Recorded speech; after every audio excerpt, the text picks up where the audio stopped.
Poštovani gledalci, dobrodošli u drugu emisiju druge sezone podcasta Internos. Sa nama je danas najmlađi doktor nauka bezbjednosti u Crnoj Gori, Ivan Pekić, autor više naučnih radova na prestižnim časopisima koji su na SCI listi i čovjek koji se dugo godina bavi bezbjednošću sa naučne strane. Gospodine Pekiću, dobrodošli u podcast Internos. Dobar dan, hvala na pozivu, pozdrav za sve vaše gledaoce. Pa eto, negdje da, ako možemo tako da kažemo, da krenemo od samog početka. Recimo da nam kažete šta zapravo podrazumijeva taj pojam nacionalne bezbjednosti, ugrožavanja nacionalne bezbjednosti i u tom nekom dijelu da što je, uslovno rečeno, jednostavnije objasnite našim gledalcima što ti pojmovi podrazumijevaju. Pa dobro, s obzirom kao autor doktorskog rada na temu savremenog organizovanog kriminala, terorizma i korupcije kao prijetnja po nacionalnu i regionalnu bezbjednost, za nacionalnu bezbjednost mogu kazati da službe poput Agencije za nacionalnu bezbjednost brinu o našoj sveukupnoj bezbjednosti u Crnoj Gori, o teritorijalnom integritetu, o bezbjednosti svih građana i na taj način apsolutno službe bezbjednosti, posebno obavještajne službe bezbjednosti kakva je Agencija za nacionalnu bezbjednost, imaju tu nekako najveći primat u odnosu na sve službe bezbjednosti, jer znate kada je ugrožena nacionalna bezbjednost, to je nešto što je jedan od najugroženijih segmenata bezbjednosti uopšte.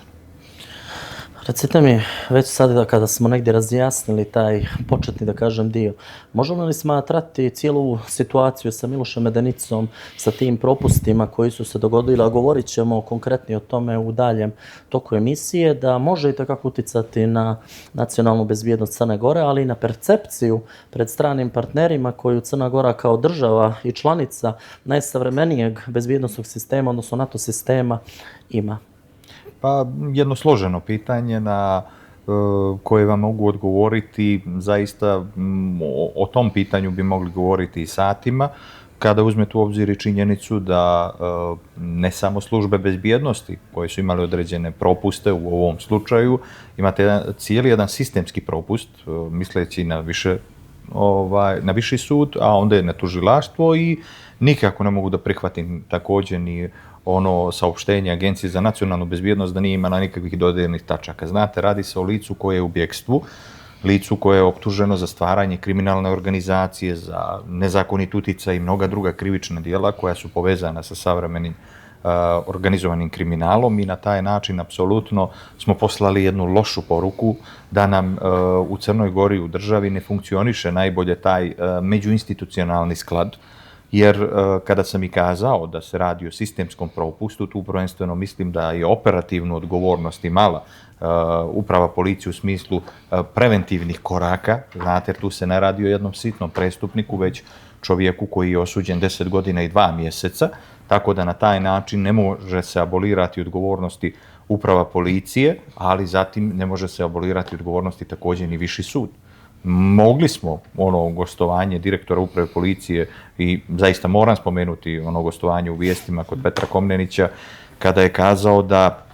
svu odgovornost imaju sudovi, da policija nije propustila. Znate, ako uzmete u obzir i činjenicu da po ZKP-u ili Zakonu o krivičnom postupku imate član 168 koji propisuje izvođenje mjera nadzora, isključivo je u nadležnosti policije. Tako da ti disonantni šumovi koji postoje između onih operativnih organa, tu prvenstveno mislim na tužilačko-policijsku reakciju, jer ona je najbitnija, je izostala. Znate, onda se sjetite da smo imali ne tako davno saopštenje uprave policije u kojoj često je išao demanti prema tužilaštvu i da je tužilaštvo imalo određene propuste, a onda ste imali također reakciju istoga dana tužilaštva da je to policija zakazala. Tako da ti disonantni šumovi su se onda nastavili između drugih državnih organa, pa ste imali reakciju također uprave policije prema višem sudu, pa reakciju višeg suda prema upravi policije i mi danas apsolutno nemamo nikakvu moralnu odgovornost, nikakve ostavke iza nas, nijedan državni organ ne prihvata odgovornost i onda imate jednu zaista čudnu reakciju ministra pravde koji je kazao da u Crnoj Gori on smatra da niko ne treba da podnese ostavku. Tu lošu poruku koju je poslao ministar pravde u samom februaru mjesecu, mislim da je još gore bilo što je uradio u januaru kada je kazao da neće više slati zamolnice prema susjednoj nam Srbiji vezano za slučaj Marović. Tako da mislim da vrlo smo loše poslali poruke građanima, jer građani su ti koji su očekivali promjene, građani su ti koji su očekivali pravdu, a i sami znamo da je pravda izuzetno spora, da ona ide, žargonski rečeno, kao puža, kida kao mač, ali da li ćemo mi u Crnoj Gori dočekati da zaista pravda zakuca na vrata kod svih onih koji su se ogriješili o zakone Crne Gore i o sve one bezbjednosne propuste koji su napravljeni. Vidjet ćemo zaista u mjesecima pred nama, jer ovo što je država pokazala je svu svoju nemoć. Znate, kada govorite o tome, ja sam to u svom doktorskom radu u negdje 9. poglavlju pisao o tome da je organizovani kriminal prijetnja po nacionalnu bezbjednost. Znate, mi imamo u Crnoj Gori dva transnacionalna klana, kakav su Škaljarski i Kavački, koji sigurno prevazilaze budžet Crne Gore po moći i na tom transnacionalnom nivou ti njihovi pripadnici postoje širom svijeta. Tako da, apsolutno, Crna Gora mora da ojača svoj sistem bezbjednosti, cjelokupan sistem bezbjednosti i ostale državne organe koji su povezani i da tek onda mi u nekoj doglednoj budućnosti razgovaramo na temu da li je nama sve u skladu sa onim potrebama u kojima treba da ispunimo ona određena mjerila u poglavlju 23 i 24, a to je definitivno borba protiv organizovanog kriminala i visoke korupcije. Kako ste sami više puta istakli, vi ste nerijetko jedini učesnik iz Crne Gore na mnogim međunarodnim bezbjednosnim konferencijama, a to me negdje i vraća na prethodno pitanje u tom dijelu gdje sam vas pitao kako zapravo predstavnici stranih bezbjednosnih službi gledaju na službe u Crnoj Gori poslije kontinuiteta, da kažem, nekih neuspjeha. Pomenuli ste i svoje naučne radove, odnosno doktorsku disertaciju, ali meni je konkretno možda i gledalcima zanimljiviji naučni rad gdje ste pisali o odbjeglom gospodinu Svetozaru Maroviću kao, uslovno rečeno, školskom primjeru organizovanog kriminala u vrhu institucija. Tako da bih vas zamolio da u tom dijelu povežete te dvije oblasti i da mi odgovorite na pitanje otprilike, naravno, u mjeri mogućeg, jer razumijem da u neformalnim razgovorima u bilaterali ne možemo govoriti javno, ali u kojoj mjeri zapravo naši strani partneri imaju povjerenje u naše službe i da li je ovo što se dešava u Crnoj Gori zapravo primjer snažnog, operativnog, a pogotovo preventivnog rada službi bezbjednosti? Pa naravno, počet ću od toga kao neko koji je zaista nekoliko puta za redom učesnik međunarodnih konferencija Ujedinjenih nacija u Beču na temu zaista vrlo važnih pitanja koji opterećuju crnogorsku javnost, a to je suzbijanje transnacionalnog kriminala, suzbijanje sintetičkih droga, borba protiv suzbijanja cyber kriminala, kriptokriminala i mnoge druge teme gdje sam zaista imao čast da se nađem među 139 eksperata iz 139 zemalja, da razmijenim iskustvo sa njima, da u razgovorima i neformalnim i formalnim uspijem da dođem do određenih informacija, da oni mene pitaju kakvo je stanje u Crnoj Gori, na koji način funkcioniše sistem u Crnoj Gori i da li službe bezbjednosti na adekvatan način reaguju na ovakve anomalije i bezbjednosne rizike i prijetnje. Vjerujte mi da i kao neko koji je učesnik također NATO-vih visokih konferencija u Rimu, također nekoliko puta sam učestvovao na vrlo važnim temama geopolitičkih i geostrateških solucija koje su imale NATO snage prema određenim zemljama. Mogu vam kazati da strane institucije i strani eksperti često žele da pomognu Crnoj Gori određenim savjetima i da se uključe u rješavanje određenih problema, ali imam osjećaj da naprosto zbog procesa koji je često narativ u ustima političara da smo depolitizovali sistem bezbjednosti i da smo apsolutno sredili sve institucije, naravno da nismo. Mislim da proces depolitizacije tekako treba da traje i duže, jer znate kada dođe, ne samo kod nas, nego bilo gdje u svijetu do određenih promjena, kakve su i ovdje bile 2020. godine, taj proces depolitizacije zna da bude bolan, a on kod nas nije bio iz prostog razloga što vi ne možemo kazati da danas u Crnoj Gori nemamo određeno postojanje navodnih narkopolicijskih kartela, službenika koji su imali na svojim računima milione, ljude koji su odskakali životnim stilom što se tiče funkcionisanja sistema bezbjednosti u Crnoj Gori, ali onda se sjetimo da su i neke dobre stvari kvalitetno urađene. Pa smo imali formiranje jedne jedinice za antikorupciju koja je uradila jedan zaista odličan posao. Na čelu te jedinice se nalazi gospodin Tanjević koji je Zaista 3.500 policijskih službenika je moralo da, sjetite se, da prijavi imovinu, da se taj životni stil određenih policijskih službenika ispita. Veliki broj policijskih službenika se i disciplinski danas goni, tako da apsolutno smatram da dosta se uradilo na planu rada i suzbijanja korupcije i organizovanog kriminala u samoj upravi policije, ali ona je nekako izostala iz ključne i najključnije službe bezbjednosti, a to je Agencija za nacionalnu bezbjednost, jer znate, sistem reagovanja na anomalije Agencije za nacionalnu bezbjednost i njenih službenika jeste da prvenstveno je borba protiv organizovanog kriminala, terorizma i određenih drugih bezbjednosnih prijetnji poput cyber kriminala, hibridnih prijetnji. Znate, često imam osjećaj da u Crnoj Gori političari kada govore sa jednim žarom o terminu hibridne prijetnje, mislim da ni ne znaju što znače hibridne prijetnje. Znate, hibridne prijetnje su kombinacija političkog djelovanja, zatim ekonomskog podrivanja bilo koje države i bilo kog sistema, tako da apsolutno hibridne prijetnje su nešto što je danas itekako izraženo širom Evrope. To je jedna kombinacija reagovanja da vi sistemski polako ulazite i uništavate državu na svim poljima, ne samo na bezbjednosnom, ekonomskom, bilo kom planu, tako da apsolutno smatram da možda i ta borba protiv hibridnih prijetnji danas je jedan od glavnih uzročnika svih ovih dešavanja, posebno u političko-bezbjednosnom polju. Dali ste mi sada taman šlagvort, eto da nastavim u tom tonu kada govorimo već o hibridnim prijetnjama, kako ste sami naveli kombinacije više različitih djelovanja, političkih, kriminalnih, strukturalnih, socijalnih i sl. Tome. Imamo tvrdnju uprave policije da su zapravo videoklipovi koji se šire društvenim mrežama, čak i uključenje u jednoj jako gledanoj emisiji na jednoj televiziji u Crnoj Gori zapravo bio produkt vještačke inteligencije. Govorimo o potencijalnom Milošu Medenici. Sa jedne strane, sjetimo se negdje neposredno prije 2020. godine, Duško Knežević, dotadašnji jedan od najmoćnijih tajkuna bivše vlasti, je u svojim nekim medijskim istupima umio da uključi gospodina Svetozara Marovića iz bjekstva. Možemo li uporediti ta dva slučaja donekle sa tog aspekta, eventualno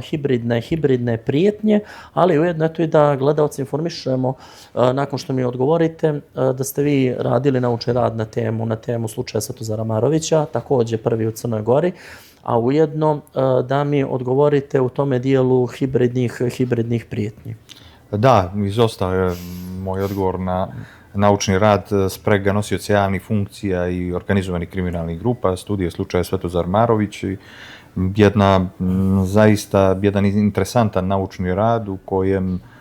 je nakon objave itekako zainteresovana bila javnost da pročita šta je u tom radu sve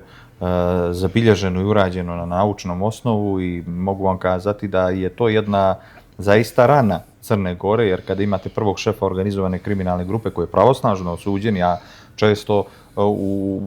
javnom nastupu volim da poštujem na kraju krajeva tu prezumpciju nevinosti, ali u ovom slučaju imamo pravosnažnu presudu gdje čovjek bježi pravdi već godinama i mislim da mu potpuna zastara krajem septembra i početkom oktobra nastupa i da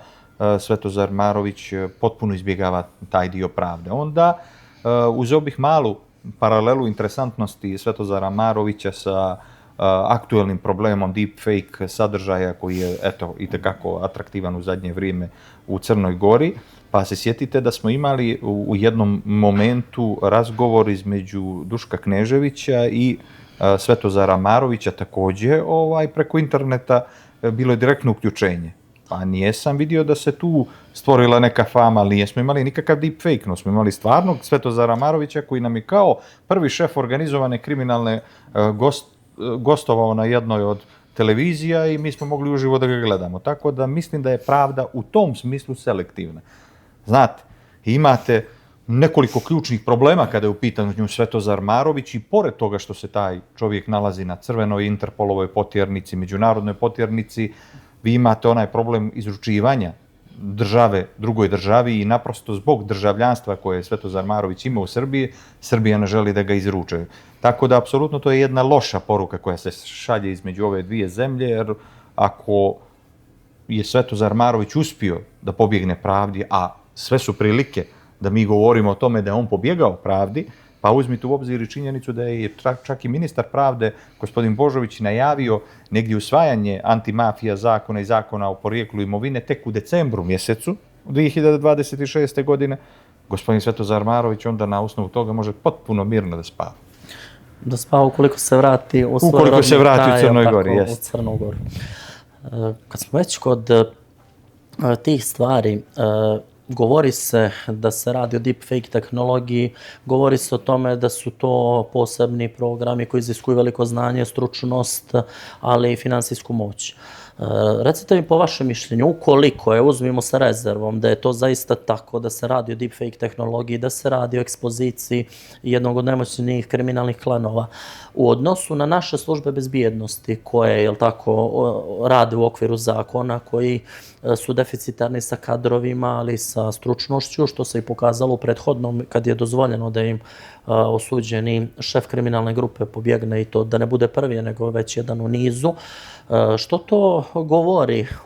o tome, o našoj borbi protiv kriminala? Da li mi kao država i naše službe bezbjednosti,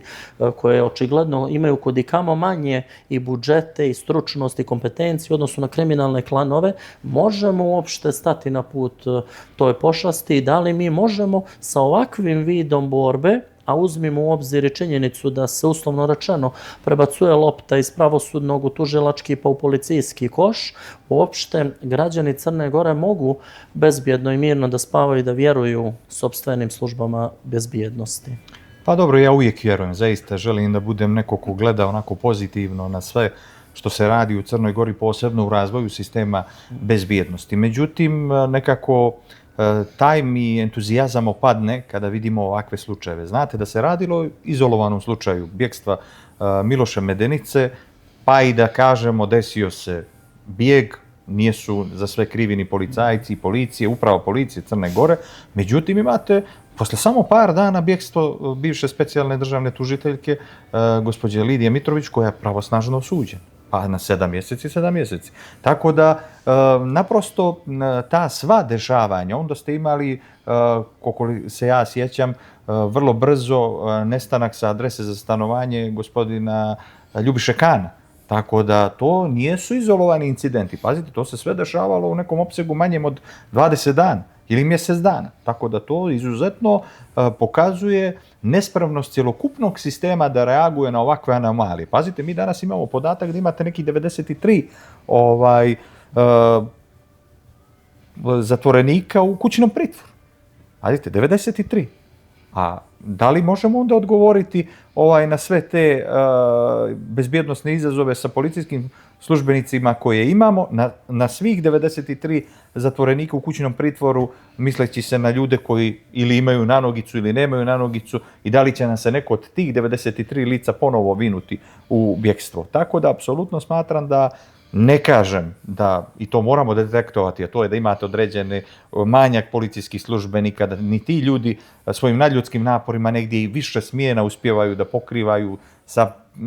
lično par policijskih službenika, i razumijem da je to donekle izuzetno složen posao, težak posao, i da u Crnoj Gori svi mi od njih očekujemo da preko noći riješe sve ključne probleme u Crnoj Gori. Međutim, to je prosto nemoguće. Vi morate da ojačate institucije sistema i bezbjednosti, i tužilaštva, i sudstva. Pazite, sudstvo pokazuje svoju svu nesposobnost u smislu reakcije samog direktora uprave policije na onom gostovanju, kada je kazao da u pojedinim slučajima, to je striktno u 2 slučaja, je upravo policija detektovala da je lice napuštalo mjesto stanovanja, 14 puta je slala tu službenu zabilješku prema višem sudu. U drugom slučaju, ista ta uprava policije to radila 17 puta. Znate, ne možete da imate opravdanje za takve stvari, pa sve bili vi predsjednik višeg suda. Tako da te anomalije koje su detektovane, one se moraju zaista ispravljati. Kako danas već možemo da observiramo Vesnu Medenicu sa ogromnim brojem policijskih službenika 24 časa, do juče nijesmo mogli. Znate, jer sada je sud to naložio. Pa šta treba da nam se desi u ovih 93 slučajeva, da nam pobjegne još 10 ljudi da bismo mi nešto, da bi sud nešto naredio. Tako da, apsolutno mislim da karika pravosuđa je zrela za itekakav veting. tamo nije započet ni V od vetinga, tako da mislim da bi apsolutno morali da odvojimo one sudije koje svoj posao rade časno, pošteno, kvalitetno, od onih sudija, jer uzmite u obzir da smo imali određeni broj sudija koji su se lišavali slobode i sudije, sjetite se predsjednika Privrednog suda i mnogih drugih,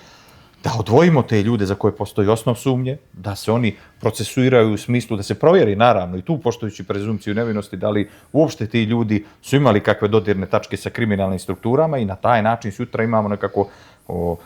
podmlađen taj tim sudija koji će sutra moći da donese pravosnažne presude. Znate, donošenje prvostepenih presuda, na to se moram definitivno osvrnuti, je nešto što je problematično sa aspekta tumačenja određenih političara. Znate, političari nekako previše te sebi daju za pravo. Sjetite se da kada dolazi do lišavanja slobode određenih vinovnika tih situacija u kojima se spominje organizovani kriminal i visoka korupcija, i tekako su aktivni kada je u pitanju prethodna vlast, prije 2020. A kada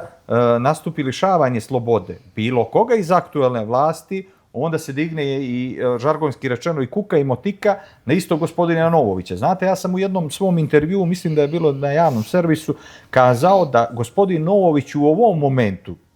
ovom momentu da dođe do vanrednih parlamentarnih izbora, da bi kao jedna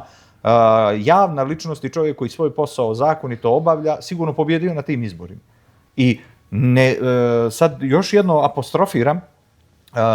imate situaciju da, čini mi se da određeni političari u Crnoj Gori koji se nalaze na najvisočijim pozicijama i u vladi, i u zakonodavstvu, i u skupštini i mnogim drugim institucijama, bi nam danas kazali da gospodin Novović možda pripada ili škaljarskom ili kavačkom klanu. Sada je ovo, naravno, nekako jedna smiješna situacija u kojoj smo se našli i da ljudi na takvim adresama koji zaista u zakonitom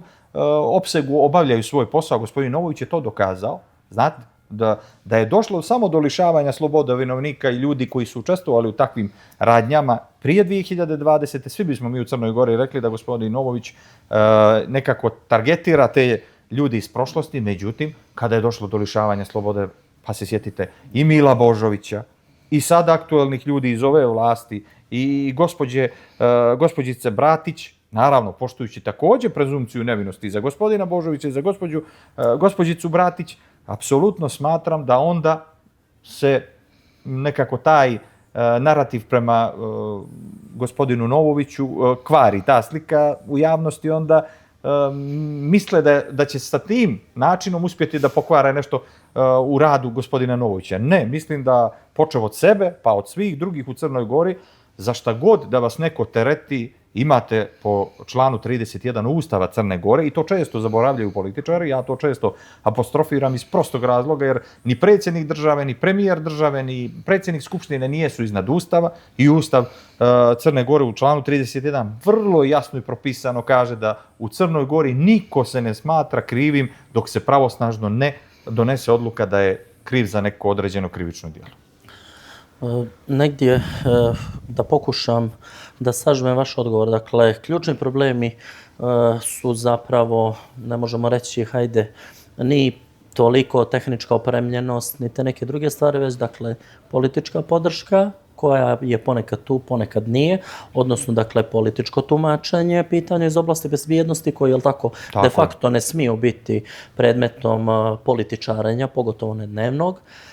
Potom nedostatak je tako kadrova. Možemo ponekad govoriti možda i o nedostatku i lične i profesionalne hrabrosti u nekim slučajevima, vjerujem, a da, dakle, na samom kraju tek onda dolazi problem nedostatka finansijskih sredstava, tehničke opremljenosti i tako dalje. Možemo li na taj način negdje, da kažem, složiti tu transverzalu problema u bezbjednosno-tužilačko-pravosudnom, da kažem, sektoru? Tako je, sjajno ste kazali i slažem se sa vama. Za pojedine ključne pozicije u državi, a posebno kada su u pitanju čelne pozicije u bezbjednosti, pravosuđu i sudstvu, na tim pozicijama vi morate postavljati ljude koji će imati petlje. Znate da gospodin Novović, moram ga uzeti kao personu i kao primjer, nema petlje i da taj posao ne obavlja zakonito, vjerujte mi da ne bi lišavao i aktuelne nosioce vlasti koji su bili nakon 2020. I on to dokazuje. On svojim radom to dokazuje. Vjerujte mi da u onim uslovima kojima se trenutno radi u specijalnom državnom tužilaštvu, evo,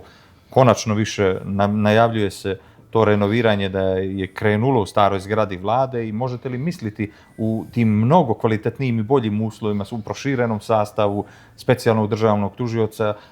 pojačano specijalnim državnim tužiocima koji će sigurno ojačati taj svoj tim, možete li misliti koliko će onda biti tek lišavanja slobode u Crnoj Gori kad gospodin Novović sa svojim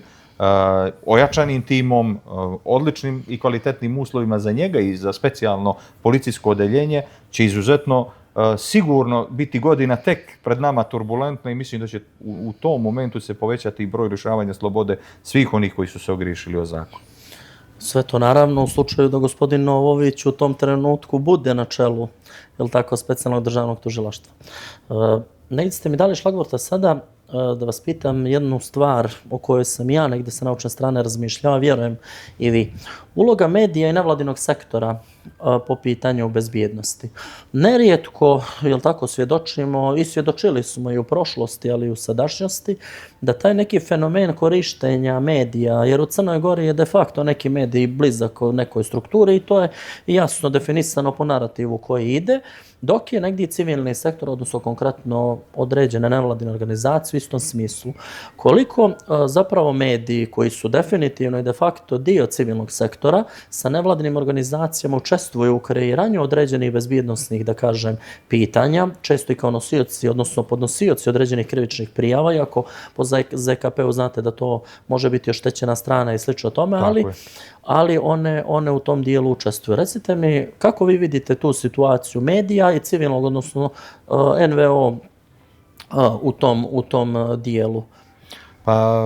definitivno smatram da i mediji kao sedma sila, ne zovu ih džaba tako, i civilni sektor, nevladin sektor imaju itekako uticaj na kreiranje javnog mnjenja u Crnoj Gori i na uticanje na određene odluke političara koji nekada žarko žele da dođe do nekih promjena i u zakonima i tu ću uzeti odmah paralelu i navešću vam dva primjera, dva izuzetno veoma loša zakona, neću ih nazvati pogrdnim imenom, to je zakon o Agenciji za nacionalnu bezbjednost i zakon o Ministarstvu unutrašnjih poslova gdje ste imali određen broj respektabilnih nevladinih organizacija koje su se pobunile i gdje sam i ja kao naučnik također stao na njihovoj strani jer smatram da u zakonu, posebno o Agenciji za nacionalnu bezbjednost gdje ste vi imali naprosto stavljanje na mjere tajnog nadzora nekog iz Crne Gore kada postoji bojazan za stvaranje kriminalnih organizacija, vi to nijeste mogli raditi bez rješenja suda. Danas se to u tom novom zakonu koji je povučen u julu mjesecu pod pritiskom naravno javnog mnijenja nevladinog sektora i nas stručnjaka jasno pokazalo da vi imate jedan narativ stvaranja obavještajnih službi kakve su bile nekada, sad ću povući malu digresiju, u prošlosti Štazi u Njemačkoj, naprosto da ćete vi moći samo tamo jednim potpisom direktora Agencije za nacionalnu bezbjednost, direktoru ako se ne sviđa Ivan ili Mitar, on će moći da ga stavi na mjere tajnog nadzora sa svojim potpisom. Mislim da je to i tekako jedna anarhija, jedna sve moć u rukama Agencije za nacionalnu bezbjednost, dok nam izuzetno tanja ta parlamentarna kontrola rada obavještajno-bezbjednosnih službi u Crnoj Gori i mislim da i ljudi često po političkom opredjeljenju koji se stavljaju u odbore i za bezbjednost i za sve one koji treba da kontrolišu sistem bezbjednosti se stavljaju ljudi koji nemaju bliskosti s tom materijom, nemaju nikakvog iskustva u sektoru bezbjednosti i onda veoma vam je lako plivati u takvoj sredini kada vam parlamentarnu kontrolu rada vrši jedan diplomirani menadžer pomorstva, inženjer ili razumijete. I na taj način onda je veoma lako nekome koji ima dugogodišnje iskustvo, dvodecenijsko iskustvo, da izađe pred takav odbor i da naprosto pokaže dominaciju i u znanju i u iskustvu i na taj način uvijek, žargonski rečeno, ispegla situaciju. I to smo mogli da vidimo i u mjesecima iza nas i kada god su se dešavale određene i afere i određeni propusti bezbjednosni, a onda smo vidjeli jednostavno taj nedostatak te moralne odgovornosti, jer ne kažem ja da bi trebalo tražiti glavu na panju bilo kom nosiocu javne funkcije, posebno u sektoru bezbjednosti, ali moramo shvatiti da mi moramo da sagledamo te stvari realno, da sagledamo te određene bezbjednosne propuste koji su se desili, jer znate, postoji ona komandna odgovornost. Ono što su loše uradili, to zaista moram da napomenem, 2021. Mitre, sjetit ćete se nakon dugogodišnje promjene vlasti, u toj prvoj vladi, mislim da je bio ministar unutrašnjih poslova, jeste, Sergej Sekulović, tada je Ministarstvo unutrašnjih poslova vratilo pod okrilje upravu policije Crne Gore, koja je bila potpuno izdvojen organ. Ona zbog te svoje operativnosti bi morala i sada definitivno da bude izdvojena, jer sada htjeli ili ne htjeli da čuju, u hijerarhiji i subordinaciji i toj komandnoj odgovornosti prvi starešina u Ministarstvu unutrašnjih poslova je gospodin Šaranović. Ispod njega je gospodin Šćepanović, jer u tom hijerarhijskom nivou, sada kada je pripojen taj organ, definitivno ispod njega. A znate, kada jednog profesionalca počinite političkim licem, onda vam je jasno da ni on ne može imati tu potpunu autonomiju koju on nama, naravno, javno saopštava da ima, ali mi svi u Crnoj Gori znamo da to ovdje među 650.000 stanovnika tako ne funkcioniše. Baš ste lijepo negdje ukazali na to, da kažem uslovno rečeno, bezbjednosnu zavisnost od politike. Taman kad smo se dotakli toga, recite mi kako biste vi, eto, sa naučne strane, da se zadržimo nas dvojice ipak na temelju nauke i u granicama bezbjednosnih nauka i pravnih, iskomentarisali činjenicu da je na posljednjem konkursu za direktor uprave policije na kraju egzistiralo samo jedno ime. Dok uvijek ranije, bez obzira koji je sistem bio, uvijek ste imali više nekih lica i da je upravo gospodin koji ste pomenuli Šćepanović kao rukovodilac, dakle, samog bezbjednosnog aparata, jer uprava policije, dakle, je sada već dio Ministarstva unutrašnjih poslova, de facto kazao da je za njega to već završena stvar i da će gospodin Šćepanović biti direktor policije. Da li je to negdje, da kažem, ohrabrujuće za druge profesionalce u upravi policije, jer de facto je da mi u upravi policije u Agenciji za nacionalnu bezbjednost i u drugim dijelovima bezbjednosti imamo lica koja bi mogla da obavljaju rukovodeće funkcije. Da li je to za njih ohrabrujuće i da li je to bila i politička, ali i neka druga poruka drugim licima koja su eventualno možda čak i negdje razmišljala da se kandiduju, a ispunjavaju uslove? Pa dobro, Crna Gora, jednostavno u ovom primjeru mogu reći da imate situacije koje su bile u prošlosti i da često određeni broj profesionalaca u upravi policije nije želio također i u prošlosti da se javi na konkurs, tako se nije ni sada niko želio javiti, jer ja znam bar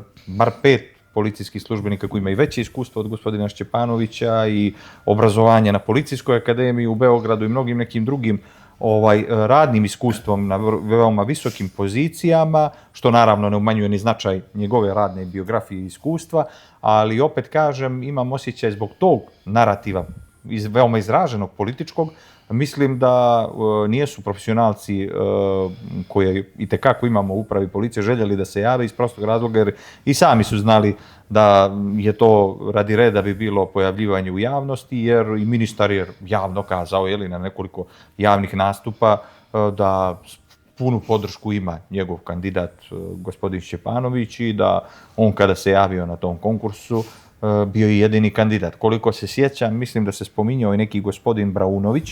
ali da se on valjda povukao u tom momentu sa konkursa i mi smo onda ostali sa jednim jedinim kandidatom i onda naprosto nijesam vidio neki širi opseg te demokratije kada su u pitanju ovakvi javni konkursi. Ono što je veoma važno poslati crnogorskoj javnosti poruku jeste da mi svi sad od gospodina Šćepanovića očekujemo, kada je dobio već 5-godišnji mandat, da se ophodi prema organizovanim kriminalnim grupama na način da u određenom SOCTA dokumentu koji je izradila vlada Drita Nabazovića 2021. kada se on na toj poziciji našao za koordinatora svih službi bezbjednosti, detektovano je 10 kriminalnih grupa u Crnoj Gori. Međutim, samo nakon 3 godine u istoimenom dokumentu SOCTA borbi protiv teškog i organizovanog kriminala, vi imate situaciju da mi u 2024. godini decembra mjesta u istom tom dokumentu imamo evidentiranih 11 kriminalnih grupa. Znate šta se u tom opsegu od 3 godine, od 21. godine do 24. godine desilo? Vi ste imali gašenje 2 kriminalne grupe, ostalo ih je 8. a između ostalog tih 8 je nastavilo da radi, a niklo je 3 novih. Tako da, apsolutno, kada su nekako puna usta političarima u Crnoj Gori, posebno onima koji rukovode sada sektorom bezbjednosti, da su pobjedili organizovani kriminal, da jednostavno oni neće moći da funkcionišu u Crnoj Gori, vi vidite da se njihov nastanak proširio u opsegu od 3 godine ljudi koji su promijenili vlast. Tako da kriminalne strukture su izuzetno sposobne da se fleksibilno mijenjaju, tako su se i kriminalne strukture u Crnoj Gori itekako mijenjale, raznoraznim njihovim kriminalnim djelatnostima, od stvaranja i međunarodnog šverca narkotika, trgovine oružjem, na međunarodnom nivou kao transnacionalne kriminalne grupe prepoznate kao neko ko zaista dominirao širom svijeta. Znate, naši kriminalni klanovi poput Škaljarskog i Kavačkog su se izjednačili sa jednom Sinaloa, kriminalnom organizacijom, sa izuzetno moćnim kriminalnim narkokartelima širom planete. To dovoljno govori o području koje je kontaminirano, ne samo u sektoru bezbjednosti. Te kriminalne strukture su puštile pipke u svim institucijama i vi onda imate ovakve probleme koji se dešavaju da Miloš Medenica se ne nađe pod pojačanim nadzorom i onda da se nađe u bjekstvu. Negdje to bližimo se kraju emisije. Gospodine Pekiću, recite mi, postoji pitanje jedno koje generacijski muči sve nas u Crnoj Gori, ali i neke naše pretke, donekle to možda i naše nasljednike. Da li bi otvaranje dosijeja pređašnje službe Savezne Republike Jugoslavije negdje u periodu 40-41, pa negdje do 80. godina zbog one zakonske obaveze od 30 godina, da li bi to doprinijelo zapravo pomirenju u ovome društvu ili bismo dodatno polarizovali svo društvo koje je u Crnoj Gori onako već po različitim osnovama i tekako polarizovano? Na to vaše pitanje vam odgovorit ću jednom interesantnom pričom koja je u mediji izašla, u jednom od štampanih medija, gdje je tadašnji, mislim da su obojica su pokojni, Momir Bulatović kao predsjednik države i Pavle Bulatović kao ministar vojni. Vi imali ste jednu situaciju gdje je tada Momir Bulatović tražio od Pavla Bulatovića da otvori tajne dosije i izvrši ilustraciju. Međutim, šta se desilo u međuvremenu? On je nekoliko puta ignorisao taj zahtjev predsjednika, dok vidno iznerviran predsjednik posle par mjeseci je otišao direktno kod ministra vojnog i upitao ga lično šta je problem da se otvore tajni dosije i izvrši ilustracije svega toga. On je u tom domenu kazao sljedeće, da u slučaju kada bi došlo do otvaranja tajnih dosija, da samo sestra brata nije špijala. Tako da apsolutno to govori o toj izuzetnoj povezanosti svih ljudi u Crnoj Gori. Ta malenost nas, to jest 650.000 stanovnika, je nešto što nam govori da ipak u Crnoj Gori svakog poznaje, je jedan od ključnih problema i u otkrivanju određenih krivičnih dijela, a kamoli zagonetne prošlosti koja itekako opterećuje crnogorsku javnost, ali lično sam zaista stava da to ne bi trebali da radimo, jer mislim da ništa ne bi tu saznali nešto što bi nas ohrabrilo da idemo dalje ili da bismo se mi ispravljali u budućnosti. Ono što mislim da treba da radimo jeste da težimo ka tome da ispravljamo sve određene propuste i anomalije u društvu i da zajednički stremimo ka tome da budemo bezbjednije i sigurnije društvo. Za sami kraj današnje epizode, kažite mi, da li ste optimistični da u neko bliže vrijeme, u bližoj budućnosti mi možemo govoriti o potpuno depolitizovanom bezbjednosnom aparatu, o jednom bezbjednosnom aparatu koji će biti sposoban da svoje prve ljude, čak ako trebaju u mandatu, procesuira zbog određenih dijela ukoliko se nađu dokazi i oni budu potrebni za procesuiranje. Odnosno, moje pitanje je da li mi možemo očekivati od bilo koje buduće političke strukture da ima dovoljno moralnih i ličnih vrijednosti da profesionalno sprovede u djelo ono što govore u predizbornim kampanjama? Ja sam skeptičan. Skeptičan sam iz razloga što mnogobrojni politički subjekti u Crnoj Gori i ovaj prije 2020. godine koji 30 godina rukovodio posebno sektorom bezbjednosti, nije na vrijeme detektovao određene probleme i na taj način danas već mi to vučemo iz prošlosti i to itekako opterećuje sadašnji menadžment i mislim da te anomalije će se ispravljati, ali sigurno u jednoj deceniji ispred nas, jer da bi jedan sistem, posebno sistem bezbjednosti, ozdravio, vi morate da stvorite nove ljude. Ljude koji nemaju hipoteke iz prošlosti, ljude koji nijesu radili sa ljudima koji su danas već i osuđeni prvostepeno i za koji se danas vode određeni sudski postupci, tako da apsolutno smatram da jedan ozbiljan protok vremena mora da prođe kako bismo mi mogli da govorimo da i novi menadžment, ne samo bezbjednosti, već i tužilaštva, sudstva, će donositi onako zakonite odluke koje očekuju svi građani Crne Gore. Gospodine Pekiću, hvala vam na gostovanju. Bila mi je čast i lično i profesionalno zadovoljstvo što ste gostovali u mojoj emisiji i nadam se u nekoj od narednih sezona da ćemo ponovo razgovarati i možda da će vaš skepticizam biti manji i da ćemo govoriti o potpuno depolitizovanom policijskom, odnosno bezbjednosnom aparatu. Hvala i vama i pozdrav za sve vaše gledalce. Dragi gledalci, ovo je bio dr. Ivan Pekić, doktor nauka bezbjednosti i vidimo se u nekoj od narednih epizoda.